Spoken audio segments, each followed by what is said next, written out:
Bonsoir très chers téléspectateurs, nous sommes très heureux de venir partout où vous nous suivez pour votre nouveau numéro du magazine Data Market. Merci car vous avez été nombreux de nous appeler partout dans le monde pour ce numéro spécial où nous avons parlé du jeune et de l'accessibilité de l'emploi grâce à la participation de Madame Jacqueline Cardas Moulamba, spécialiste HR ou HR spécialiste comme on le dirait en anglais. Ce soir, je reviens encore avec une vaillante dame qui va nous partager sa vision par rapport à la question de l'entrepreneuriat et de l'agro-business. Vous nous suivez à l'est du pays, Beni, Walungu, Goma, Massissi, partout en RDC. Vous nous suivez en Afrique, en Amérique, en Asie, en Europe. Soyez les bienvenus dans votre magazine.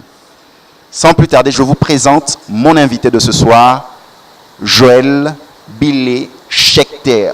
Bonsoir. Bonsoir, monsieur. Comment allez-vous? Très bien, et vous-même? Oui, ça va. Je suis très heureux de vous retrouver pour cette émission spéciale où nous allons parler de l'entrepreneuriat et de l'agro-business. Joël Billet Schechter, ma première question. Est-ce que entreprendre dans l'agriculture est un métier noble ou pas? Je pense que c'est la noblesse par excellence. Même si plusieurs tardent encore à le comprendre, entreprendre dans l'agriculture est le métier qui devrait réellement faire des personnes qui s'y adonnent, des personnes très très très riches. Et ce ne sont pas les exemples qui manquent. Lorsque vous regardez par exemple au niveau des États-Unis, on va prendre juste un exemple, on a tous connu la série télévisée Dallas, ils étaient riches. La famille Ewing était très riche simplement parce que c'était des fermiers. Ils possédaient des ranchs dans lesquels il y avait du bétail, dans lesquels il y avait aussi beaucoup de champs de maïs. Donc je pense que la question que vous me posez ne devrait pas être une question à laquelle il faut répondre. C'est une question pour laquelle il faut agir. Faire en sorte que tout le monde réalise que c'est par l'agribusiness, c'est par l'agriculture finalement qu'on devient très noble. Mais pourquoi déjà, au niveau de l'éducation, on a voulu nous faire comprendre que c'était du travail manuel. On vous demandait d'avoir un lopin de terre derrière la maison, faire le matembele ngai. Pourquoi on a stagné juste à ce niveau d'observation? Vous avez une parcelle, derrière la maison, vous avez un lopin de terre où vous faites le jardin. Pourquoi c'est resté comme ça? Je pense que ce modèle économique a sans doute été mis en place par les colonisateurs. Lorsqu'ils sont arrivés, ils ont privilégié beaucoup plus le service tertiaire. Ça voulait dire des enseignants, entre autres, ceux qui pouvaient, par leur savoir, apporter, transmettre quelque chose, ou en tout cas être dans l'administration. Souvenez-vous, lorsqu'on parlait d'une personne dans les années 60 et qu'on disait d'elle que c'était un kalaka. Ça veut dire que c'est quelqu'un qui avait sa tête qui fonctionnait beaucoup plus que ses bras. Donc ce modèle économique, malheureusement, a pris le pas sur tout le reste. L'agriculture, comme vous le dites, est restée une activité secondaire qui se réalise ou s'effectue mais à une échelle très très très réduite, une échelle, je dirais, familiale. On a un petit lopin de terre, comme vous dites, à l'arrière. Mais ça a été un grand tort qui n'était pas uniquement le fait de la RDC. Plusieurs autres pays aujourd'hui se rendent compte que c'est le seul moyen par lequel nos nations respectives peuvent avoir un sursaut du point de vue économique. Le développement économique aujourd'hui de toute l'Afrique et pourquoi pas de tout le monde entier ne pourra passer que par une agriculture durable, une agriculture responsable et une agriculture qui tienne compte beaucoup plus des questions du changement climatique. Nous sommes très heureux de vous avoir sur ce plateau. Je suis très flattée d'être là, moi. Vous maîtrisez le sujet. Aujourd'hui, nous allons parler à un jeune qui nous suit partout dans le monde pour réveiller, susciter cette vocation à entreprendre dans l'agriculture, dans l'agro-business. Qui est l'entrepreneur qui entreprend dans l'agri-business? Qui est l'entrepreneur? Je pense que d'abord c'est un passionné de la vie parce que l'agriculture implique l'alimentation et qui mange bien se soigne en même temps mais se nourrit aussi. Donc celui qui veut s'investir dans cette activité est la personne qui aime la vie, la personne qui aime la terre, la personne qui aime des variétés et des choses différentes. Finalement, c'est quelqu'un de passionné parce qu'on ne s'y met pas uniquement par... oui, on peut être passionné par l'argent aussi. On ne s'y met pas uniquement pour se faire un revenu. On s'y met parce qu'on sait que plusieurs vies en dépendent. Et je pense qu'un entrepreneur avisé, c'est ce que je souhaiterais que nos jeunes deviennent aujourd'hui, devrait penser réellement à très vite emboîter le pas à tout ce qui se fait pratiquement dans toute l'Afrique. Vous prendrez toute la ceinture de l'Afrique australe, sont de grands entrepreneurs, ceux qui ont une activité liée à l'agriculture, c'est ce qu'on appelle l'agribusiness, mais c'est l'agroforesterie en règle générale. C'est-à-dire tout ce qui peut permettre d'avoir dans un concept intégré, dans un modèle intégré, différents types d'activités liées à l'agriculture et qui permettent à chacun d'avoir une valeur ajoutée, de développer une chaîne de valeur et de faire en sorte que finalement tout le monde se retrouve là-dedans. Nous prenons la viande de porc. Un jeune se décide aujourd'hui de se lancer. Il finit ses études, il n'a pas d'emploi, mais il essaye de se faire quelques économies. Il achète, il investit dans le porc, par exemple. Mais quand on voit ce besoin en viande de porc, mais on peut devenir riche. Mais pourquoi de telles initiatives ne viennent pas? C'est parce que l'école ou des structures, des incubateurs n'existent pas pour éveiller cette conscience, ou c'est parce que les jeunes ont été formatés sur une carrière professionnelle bien établie. Je finis mes études, je me fais engager ou embaucher dans une société de télécommunications, je me marie et je fonde ma famille, et puis c'est tout. Vous parlez jusque-là des jeunes, et j'ai envie, moi, de me faire l'avocat des jeunes. Ces jeunes n'ont juste pas de modèle. Parce que si vous dites les jeunes, eux, n'emboîtent pas le pas, mais en fait, connaissez-vous beaucoup de personnes âgées dans notre société, principalement ici à Kinshasa, qui sont dans l'agriculture et qui s'y adonnent et qui donnent envie à la jeune génération de s'y adonner aussi? Il n'y en a pas beaucoup. Il y avait la période du café. Vous dites il y avait, donc on est encore dans une dynamique qui est dépassée d'il y a plusieurs décennies.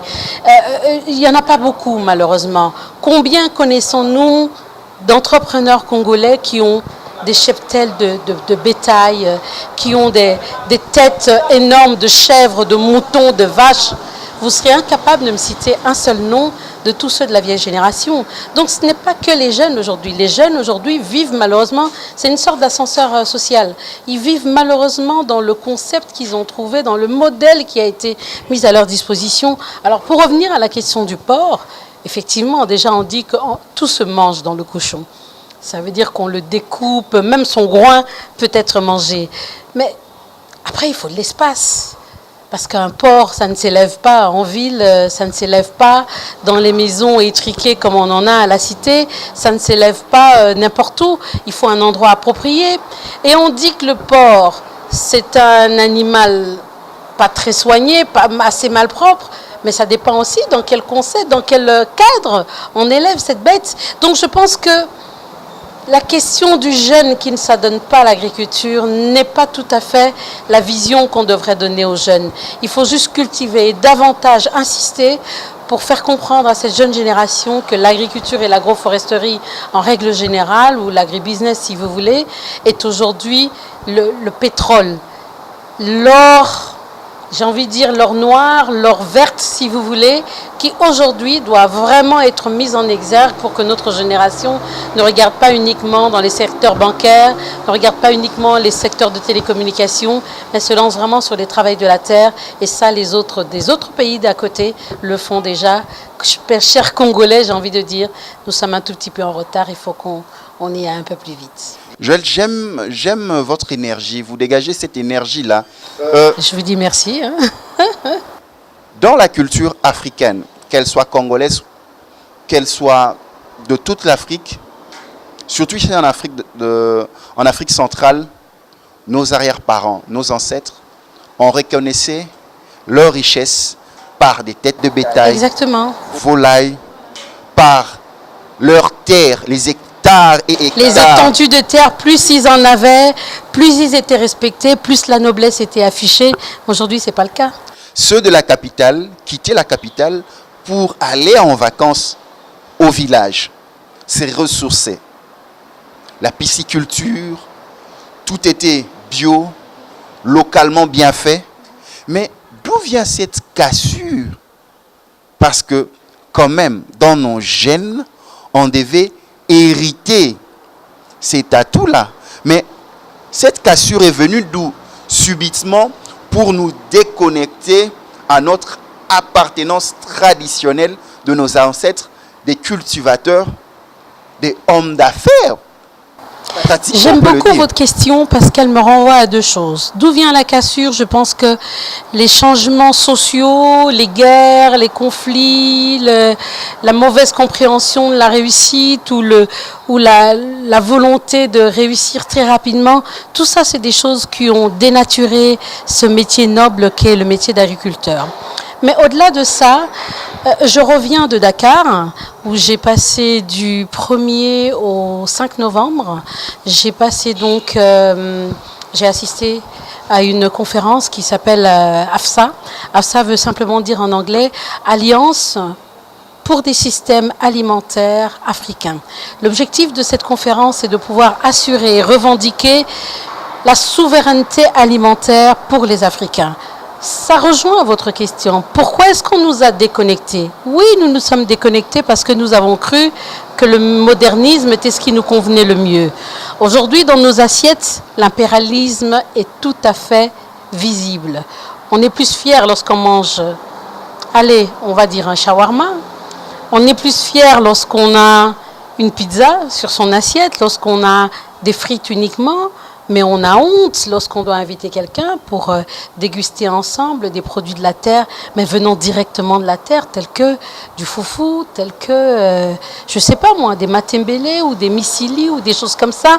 On s'est déconnecté de notre patrimoine africain, de notre patrimoine alimentaire. C'est ce qui justifie quelque part, on ne le dit pas assez, les différentes maladies auxquelles nous sommes confrontés aujourd'hui. Nos parents ne mourraient pas d'AVC comme aujourd'hui. Les fibromes, les questions de cancer, les différentes maladies qu'on rencontre aujourd'hui sont le fait de notre alimentation. Donc il nous appartient aujourd'hui de revoir notre méthode alimentaire, notre mode alimentaire, mais en ne s'attaquant pas directement à ce que nous avons dans l'assiette, en allant plutôt à la source. Et la source n'est pas uniquement la culture. La source, c'est aussi les semences. Les semences que nous utilisons dans nos plantations, d'où nous viennent-elles? Si ce sont des semences, on va dire des OGM, génétiquement modifiées, que voulez-vous que la culture qui sortirait de nos terres, fût-elle du Bas-Congo, fût-elle du Kivu, du Bandundu, n'importe où, en quoi voulez-vous que nous ayons une identité avec ces produits qui sont tout à fait modifiés génétiquement, tout à fait dénaturés? Voilà, c'est toutes ces questions qui font que nous n'avons plus une vraie autonomie, nous n'avons plus une vraie souveraineté. Nous mangeons ce que les industriels décident de nous mettre sur la table. Il est temps que les Africains se lèvent, se réveillent. Prenez pour exemple le coton au Burkina Faso. On a amené des OGM pour produire le coton. Le coton aujourd'hui est de très mauvaise qualité et toute la rentabilité qu'il y avait dans cette industrie de textile au niveau du Burkina Faso est complètement à l'eau. On a emmené le maïs en Afrique du Sud. Aujourd'hui, l'Afrique du Sud n'est plus le plus grand producteur de maïs en Afrique. C'est pour vous dire qu'il est temps que nous reprenions le contrôle de notre terre, de notre système alimentaire, le contrôle des semences, le contrôle de nos terres et que nous ayons réellement un accès à la terre. Parce qu'un monde rural sans posséder la terre, ça aussi c'est un vrai problème. Voilà.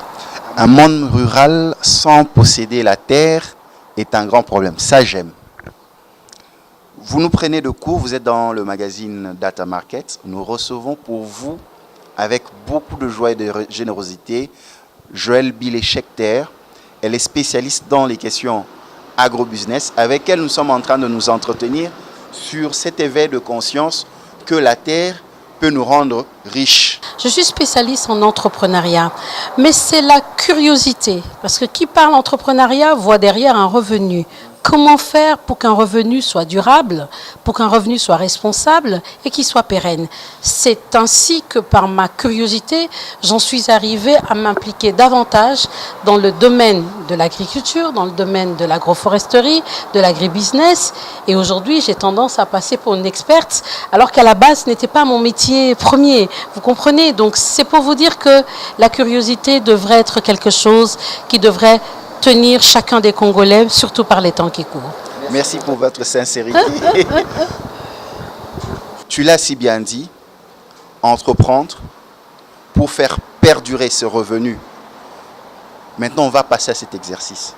Vous, en tant que curieuse, experte en questions entrepreneuriales, vous vous êtes lancée aussi dans les questions de l'agribusiness.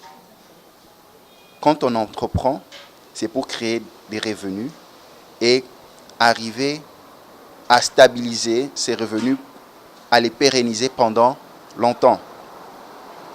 Par quoi, que ce soit les adultes qui nous suivent, les jeunes qui nous suivent, quels sont ces éléments que vous pouvez leur donner pour se lancer dans l'entrepreneuriat concernant l'agribusiness? Vous savez, si j'avais une parcelle d'autorité dans ce pays, la première des choses que je demanderais aux jeunes comme aux vieux, c'est que chacun puisse avoir au moins 1 hectare de terre ici sur place, sur notre sol congolais.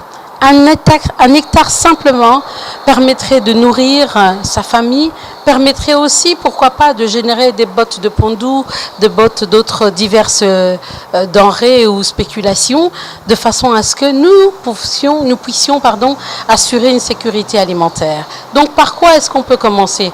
Par avoir de la terre. Lorsqu'on n'en a pas parce qu'on ne peut pas l'acquérir, et ça, je reviens sur ça, la question du foncier est une question très, très, très capitale, parce que je reviens sur ça encore une fois, sans la terre, sans la possession de la terre, sans la possession durable d'une terre, il n'est pas possible de planter un arbre. Il n'est pas possible de développer une activité qui fasse en sorte qu'on puisse dire demain que oui, on assurera une sécurité alimentaire. Donc la terre est quelque chose d'important. Voilà pourquoi j'invite tout le monde à trouver le moyen, quitte à en louer. Parce que vous savez, j'ai parlé récemment avec des jeunes qui m'ont dit qu'ils ont une application qu'ils vont mettre en place. J'espère qu'on en est déjà là. La possibilité de lier, si vous voulez, des détenteurs de terre, parce qu'on en a, des personnes suffisamment riches et qui ont acheté une bonne partie des terres, aller sur les plateaux de Batéké, aux abords du Bandundu et autres, mais qui ne les exploitent pas. D'un autre côté, on a des agriculteurs qui vivent que de ça et qui ont besoin de terre. Mais comme ils n'ont pas les moyens, forcément, ils ne peuvent pas accéder à ces terres-là. Je pense que ce serait bien que l'État, à travers certaines lois qui existent sans doute, puisse mettre en commun ces demandeurs d'un côté et ces exploitants de l'autre, de façon à ce que la terre soit mise à disposition des demandeurs pour assurer une sécurité alimentaire. Mais aussi, j'aimerais que les jeunes s'intéressent beaucoup plus aux questions de changement climatique. Vous savez qu'aujourd'hui, les cultures ne peuvent plus se faire comme elles se faisaient il y a 20 ans. Nos mères, nos agriculteurs en règle générale savent qu'il n'y a plus de pluie. La pluviosité n'est plus la même qu'il y a 10 ans, qu'il y a 20 ans. La terre n'a plus la même qualité. Le sol a perdu beaucoup de sa fertilité.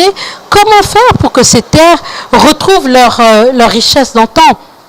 Ça, c'est un travail que nos jeunes, à travers leurs études, que ce soit à l'université ou autre, en tout cas des études orientées vers cela, peuvent mettre en place. Donc, votre question, elle est tellement large, je peux passer tout mon temps à y répondre, mais c'est vraiment pour vous dire qu'il y a du boulot et du travail, il y en a énormément.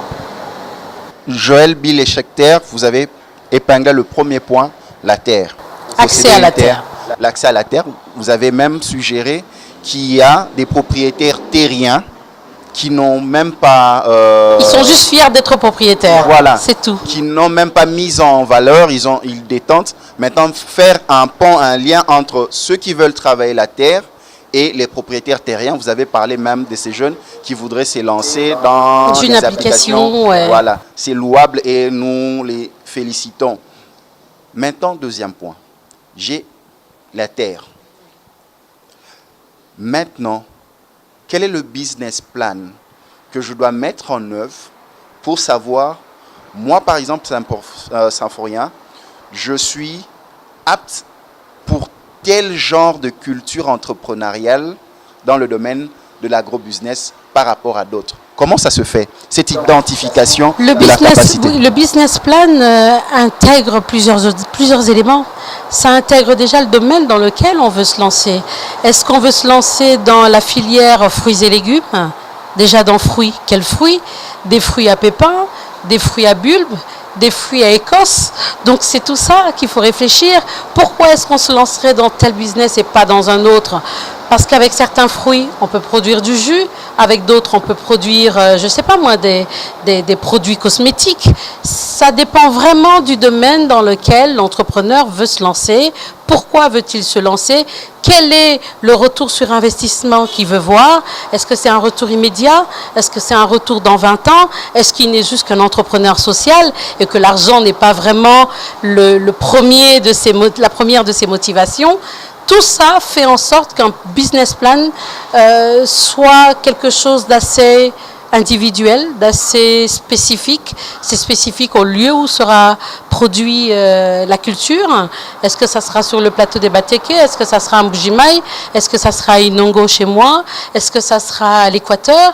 C'est pour vous dire qu'il y a un business plan, c'est vraiment, ça dépend de plusieurs critères. Mais j'ai envie de vous dire, la qualité du sol, les moyens dont on dispose, la filière qu'on recherche, les débouchés commerciaux et bien entendu les filières aussi de, comment on va dire, les chaînes de valeur et les réseaux de distribution. C'est toutes ces choses qu'il faut mettre en place. Je vais vous donner un exemple. J'ai été sur la plaine de la Ruzizi. J'ai trouvé sur la route des bidons remplis, des bidons avec les têtes coupées, remplis de belles tomates. Des tomates rouges et fermes et dures et juteuses parce que finalement je les ai mangées. Je les ai trouvées au bord de la route, abandonnées. Et j'ai essayé de comprendre quel était le problème. On m'a expliqué que finalement, c'était des mamans cultivatrices de la région, donc la plaine de la Ruzizi, n'ayant pas trouvé sur le territoire congolais des industriels capables de transformer ces tomates en sauce ketchup ou j'en sais trop rien, en purée de tomates simplement. Elles ont été obligées de traverser la frontière. Forcément, elles se sont retrouvées au Rwanda, au Burundi, avec pléthore de tomates. Et le client, l'acheteur, finalement, c'est lui qui décide du prix. Et celles qui n'ont pas pu les vendre sur place, les ont ramenées et les ont abandonnées sur la voie. Elles ont préféré les ramener sur le territoire congolais que de l'abandonner de l'autre côté de la frontière. C'est pour vous dire que du travail, on en fait, mais il ne suffit pas de planter pour planter, il ne suffit pas de récolter pour récolter, il faut avoir une filière. Est-ce qu'il y a des dessertes, des voies de desserte agricole? Il n'y en a quasi pas. Les 5 chantiers ont peut-être fait du travail, mais ne nous ont pas identifié clairement les voies qui ont été faites pour permettre à ce qu'il y ait une captation, si vous voulez, d'entrepreneurs et de cultivateurs vers les voies qu'ils ont aménagées. Donc tout ça, c'est pour vous dire qu'il faut une vraie politique, une politique sérieuse d'agriculture. Et cette politique, pour l'instant, si elle existe, elle n'est pas encore sérieusement mise en œuvre. Et c'est le grand tort que je peux, si vous voulez, quelque peu mettre sur le passif de notre gouvernement actuel. Nous sommes passés de 2 grands points, la possession de la terre pour lancer son activité, et nous sommes passés au business plan pour la faisabilité pratique du projet. Tout à fait. Là, vous avez balayé les différents critères par rapport à l'investissement à faire, route des dessertes, production au lieu de consommation. Maintenant, parlons du consommateur. Est-ce que, aujourd'hui, pouvons-nous dire qu'il y a possibilité qu'un jeune ou un adulte, une femme ou un homme qui entreprend dans ce domaine puisse trouver des consommateurs? Parce que moi, je vois des supermarchés, je vois de grandes surfaces exister à Kinshasa et même à l'intérieur du pays. Ce sont aussi des acheteurs ou des consommateurs potentiels. J'ai organisé du 1er octobre au 17 octobre de cette année même les 17 jours d'activisme pour l'autonomisation des femmes rurales et de leur communauté. Pourquoi ? Simplement parce qu'il fallait permettre aux femmes rurales principalement de connaître leurs droits, mais aussi de les aider à se mettre directement en contact avec les consommateurs. Un consommateur, comment vous dire, satisfait est celui qui a non seulement des bons produits, qui les a à temps, qui les a le plus proche possible de lui, de son lieu de consommation. Un bon consommateur est celui qui les achète à un prix abordable. Mais quelle est la pénibilité du travail de nos mamans rurales, pour ne parler que de celles-là, disons de ceux qui pratiquent des activités rurales? Le 3/4 travaillent sans outils, sans mécanisation. Figurez-vous qu'aujourd'hui, toutes les plantations qu'il y a encore chez nous sont faites à la houe, sont faites avec des arrosoirs. Comment voulez-vous qu'on puisse avoir dans les supermarchés de belles tomates, de beaux légumes, de belles cannes à sucre? Comment voulez-vous si on ne doit attendre que la pluie? Or, on vous a parlé de questions de changement climatique. Comment souhaitez-vous que cette femme rurale qui s'avachit chaque jour parce qu'elle doit courber les chines, et là vraiment l'expression est au sens propre du terme, Vraiment elle propre. doit se baisser pour pouvoir travailler et derrière n'avoir aucune protection sociale, derrière n'avoir aucune capacité par ses maigres revenus à pouvoir éduquer ses enfants qui peuvent lui être une valeur ajoutée ou si vous voulez des personnes ressources tant en matière d'information technologique, parce que la technologie, même la culture a évolué, mais notre maman est-elle au courant aujourd'hui qu'il ne faut pas planter du café ou du thé dans telle région et pas dans telle autre? Il y a une méconnaissance, malheureusement, de plusieurs informations liées à la bonne santé de l'agriculture de notre pays. Donc, de par ce fait, le cultivateur congolais, ou plutôt le consommateur congolais, ne peut pas s'attendre à de beaux fruits. Voilà pourquoi nous sommes envahis par tous ceux qui nous viennent de l'extérieur. On doit attendre des fruits et légumes venant d'Afrique du Sud. On doit attendre des fruits venant du Maroc. On doit attendre, pourquoi pas, des produits qui nous viennent de l'Europe pour remplir nos supermarchés. Je considère que c'est une honte. C'est une honte, c'est un péché, c'est un crime pour notre si beau jardin que la nature nous a donné. C'est vraiment de l'irresponsabilité, tout simplement. Joël Billet-Schechter, on en vient aux investisseurs. Comment rendre attractif notre secteur agricole afin d'influencer l'agribusiness dans notre communauté? Parce que c'est vrai, qu'on le veuille ou pas, il y a de ces personnes qui ont assez de moyens, mais comment leur permettre d'investir dans ces secteurs? J'espère pour vous que vous parlez uniquement des investisseurs congolais, parce que la Congolais loi ou favorise étrangers. pas mal les investisseurs congolais en matière de constitution d'entreprises au sein de notre pays, parce que pour les investisseurs étrangers, je trouve qu'il faut vraiment avoir le goût du risque pour venir se lancer dans une agriculture, parce que l'agriculture est une activité qui se fait sur la durée. Lorsqu'on n'est pas sûr de posséder cette terre pendant plusieurs années, qui a envie de mettre son argent là-dessus? Lorsque la question de la sécurité, par sécurité j'entends les guerres, les déplacements des populations, les conflits armés, quel est l'investisseur qui a envie de s'hasarder dans ce genre d'activité? C'est à nous ou c'est à notre gouvernement de rendre attractif ce secteur. Au-delà de ça, il y a une question de main-d'œuvre. Notre main-d'œuvre, je vous dis, elle est qualifiée simplement par sa volonté de travailler. Est-elle qualifiée pour aujourd'hui utiliser les engins qui sont de pointe et qui s'utilisent partout dans le monde? Je ne pense pas. Est-ce que notre main-d'œuvre aujourd'hui est suffisamment apte à pouvoir travailler sur une longue durée? Tout ça, c'est des choses, c'est au gouvernement de pouvoir mettre des mécanismes non seulement d'attraction des investisseurs, mais de capitalisation et de recyclage, si vous voulez, des personnes que nous avons ici sur place. Il y a vraiment un très grand travail, alors qu'il y a du potentiel en même temps.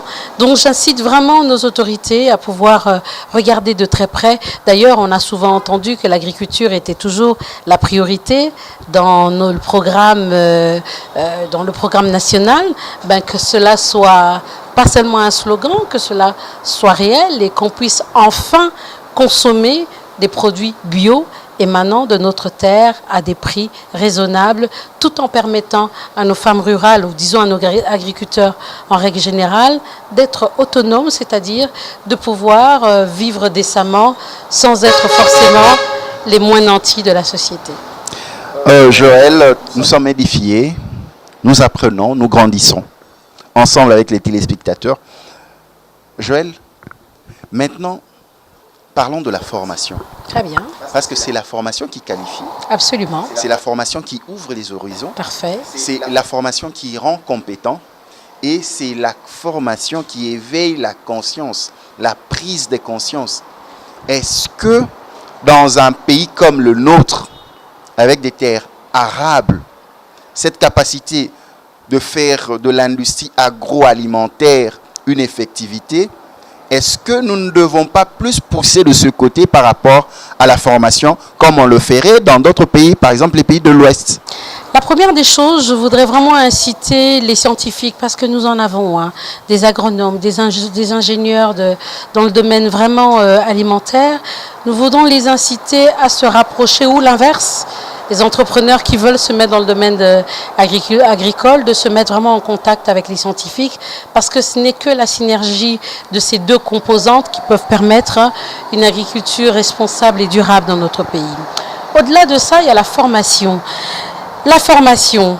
Je reviens de Dakar, je vous l'ai dit, j'ai eu le privilège de rencontrer le directeur de l'Institut technique alimentaire et j'ai été impressionnée par tout ce qu'ils m'ont fait visiter, mais j'ai surtout été impressionnée de voir qu'au bout de quelques mois de passage dans ce centre-là, les produits qu'on serait en mesure de mettre sur pied seraient des produits certifiés ISO 17025.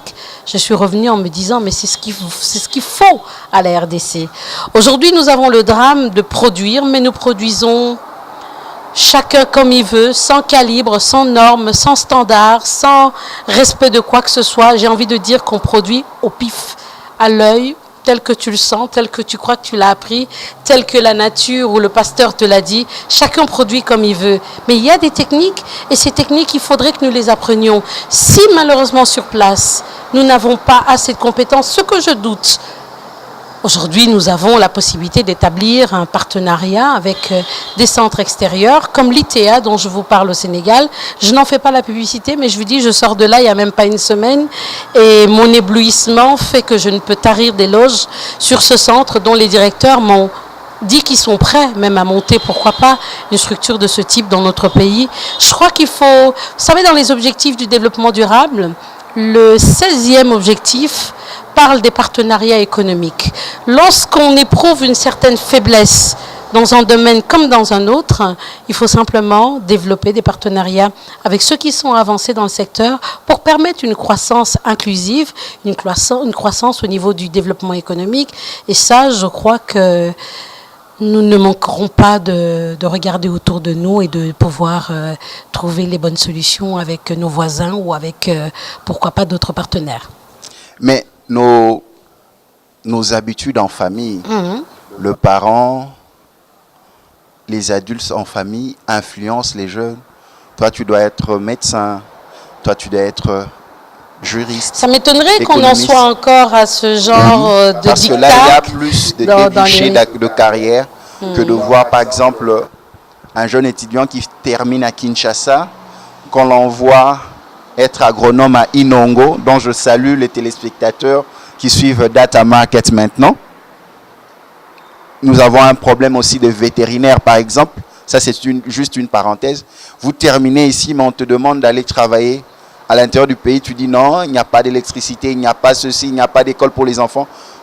Et la culture dans nos familles est d'influencer les jeunes qui se lancent dans les formations professionnelles universitaires à se tourner vers des carrières, des métiers soi-disant nobles, économistes, polytechniciens. Mais c'est tout le travail que vous et moi allons faire ensemble, c'est de continuer à marteler qu'aujourd'hui, ce ne sont pas uniquement les métiers du tertiaire qui peuvent aider justement une société à se démarquer et à trouver son essor économique, c'est en passant aussi par l'agriculture. C'est les émissions que vous faites telles que là. Moi, ce sont mes publications, ce sont mes formations, ce sont les différentes conférences que j'anime sur ce sujet qui vont faire changer. Il faut changer de paradigme. Il faut changer de concept, il faut changer de système de pensée. Et c'est tout un travail. Mettons-nous à contribution pour y arriver. Moi, j'ai rencontré un jeune homme, il s'appelle Trésor, son nom de famille m'échappe. Et quand il s'est présenté à moi, il était fier de dire « je suis fermier ». Il dit « j'insiste ». Parce que je sais que vous n'avez pas l'habitude de rencontrer des fermiers. C'est triste, tous nos jeunes aujourd'hui sont tous dans les cybercafés à jouer au DV pour pouvoir s'en aller aux États-Unis. C'est bien triste, alors qu'on a des terres ici. Et ces terres ne seront jamais exploitées si toute la force active de notre pays s'en va. Il faut faire quelque chose pour retenir ces jeunes. Et comme je vous dis, c'est à travers vos émissions, c'est à travers les différents success stories qu'on peut apporter sur la table qui pourront tout simplement changer les choses. Et nous, derrière, c'est à travers les plaidoyers que nous faisons directement auprès des autorités nationales, des autorités locales, que nous arriverons à changer la donne, je pense. Mais ça peut se faire. Je suis médecin, mais je suis fermier. J'ai une formation. Créer ce goût-là, susciter ce goût-là, parce que c'est nous qui devons travailler la terre. Il n'y a pas d'autres personnes qui travailleront la terre. Non, à moins que vous fassiez venir quelques Sud-Africains qui viendront, qui vont tourner la terre et qui vont repartir en vous laissant affamés comme lorsqu'ils sont venus. Donc c'est pour vous dire qu'il y a moyen aujourd'hui de sensibiliser nos jeunes, oui, parce que c'est la nouvelle génération, mais déjà de travailler avec les personnes qui aujourd'hui ont des millions qui dorment dans des comptes en banque. Et c'est parce qu'il manque ici au Congo. Hein. Il y a des millions qui dorment là. Donc trouver un mécanisme pour que ces millions, quelque part, puissent générer je ne vais pas dire des revenus tout de suite, mais en tout cas travailler de sorte à ce que la jeunesse trouve son compte dans l'agriculture et que les terres qui sont abandonnées, parce qu'ailleurs il y a des terres abandonnées aussi, puissent pourquoi pas, enfin il faut une vraie politique. On peut aujourd'hui sortir comme ça des mesurettes, mais il faut une vraie politique agricole pour ce grand jardin qu'est la RDC. Et ces politiques agricoles doivent réellement être mises en œuvre. Et nous, derrière, en tant que société civile, en tant que secteur privé, nous avons le devoir de veiller à ce qu'il y ait de la redevabilité. Pourquoi est-ce qu'après les 5 chantiers, on ne sait toujours pas quelles sont les voies de dessert agricole qui ont été réellement réhabilitées? Parce que ça, nous, secteur privé, ça nous aurait permis de renforcer, pourquoi pas, nos investissements en termes d'agriculture dans ces zones-là pour assurer un acheminement rapide de produits et de denrées alimentaires sur la capitale et autres. Mais bon, voilà, chacun fait sa part, nous faisons la nôtre, vous faites la vôtre et on essaye de faire avancer les choses. J'aime bien votre sourire, vous vous sentez titillé. Allez-y, c'est pas grave. Joël Bilé-Schecter. Joël, parlons de nos héros, de nos héroïnes. Nos héroïnes, c'est maman et papa qui nous font nourrir chaque matin, qui nous apportent les ndunda. Pas chaque matin, tout le temps. Il n'y a pas une assiette que nous prenons ici au Congo qui n'a pas l'empreinte de ces femmes-là ou de ces hommes-là. Nos mamans que j'aime, nos papas que j'aime, qu'ils soient à Walungu, à Likale, qu'ils soient à Inongo, Kinshasa, Ingende, Marembakuru, Chikapa, Kananga, Mujima, Kamako, partout, Équateur, toutes ces femmes, ces héroïnes fortes, ces papas qui sont aussi dans ce domaine, qu'est-ce que l'on peut dire pour eux? Ce qu'on peut dire pour eux, c'est que nous connaissons leurs obstacles, leurs contraintes, leurs revendications, leurs vicissitudes. Ce qu'on peut leur dire, c'est que nous sommes de cœur avec eux, c'est que de plus en plus nous nous impliquons pour, pourquoi pas, les sortir de cette situation qui nous impacte, nous tous. Quand il n'y a pas une bonne culture, forcément, la santé n'est pas meilleur. Quand il n'y a pas une bonne culture, forcément, les revenus sont moindres. Et par la manière de pouvoir leur apporter notre soutien, nous passons par des formations, nous passons par des conférences, nous passons par la transformation alimentaire, les techniques de transformation alimentaire. C'est pour ça que je reviens sur ces voyages que j'ai réalisés tout récemment au Bénin, au Sénégal et au Maroc. J'aimerais tellement que ces industriels brésiliens puissent revenir dans notre pays et que on puisse mettre en place des techniques qui soient réellement adaptées à notre culture, adaptées à notre environnement, à notre social, et que nous puissions nous nourrir à faible coût, mais de façon très efficiente pour permettre à ce que tout le bien-être se fasse ressentir pour chaque Congolais. Voilà. J'ai aimé votre introduction. Laquelle? Parce que eux, en parlant des mamans, la considération que nous portons pour eux, ces héroïnes qui nous font manger des légumes, mais ils doivent aussi être encadrés. Absolument. Ils doivent être entretenus. Absolument. Parce que si leur nourriture qu'ils nous apportent ne sont pas protégées, ne sont pas bien faits, ce sont des maladies qui sont... Souvent, elles n'ont pas la formation nécessaire. Elles n'ont pas souvent cette capacité nécessaire à le faire parce qu'eux, ils n'ont que la bonne volonté, premièrement, de nourrir Exactement. les enfants. Mais comment faire des politiques pour les accompagner, aller vers eux, comprendre leur travail, essayer d'améliorer la qualité de leur travail pour la sécurité alimentaire? C'est de ça que je vous parlais. La sécurité alimentaire passe par la sécurité déjà du système même alimentaire. Que mangeons-nous? Que plantons-nous pour que ça produise quel type de produit? Le type de produit est de quel calibre pour qu'il puisse être transformé de telle manière, dans quelles conditions, pour qu'il soit transporté par quels moyens et qu'il nous arrive enfin avec un conditionnement de quel type. Il y a plusieurs paramètres qui entrent en jeu. Et ces paramètres, nous pourrions en parler jusqu'à demain, mais nous ne sommes pas les seuls à prétendre avoir la science infuse sur ce sujet. C'est pour ça que je vous parle d'une politique nationale, une politique intégrée, une politique sérieuse en matière agricole, pour que si elle est mise en place, en œuvre en tout cas, que ça puisse changer en tout cas la question agricole dans notre pays. Voilà. L'autosuffisance alimentaire. J'aime beaucoup ce mot, on en est très loin.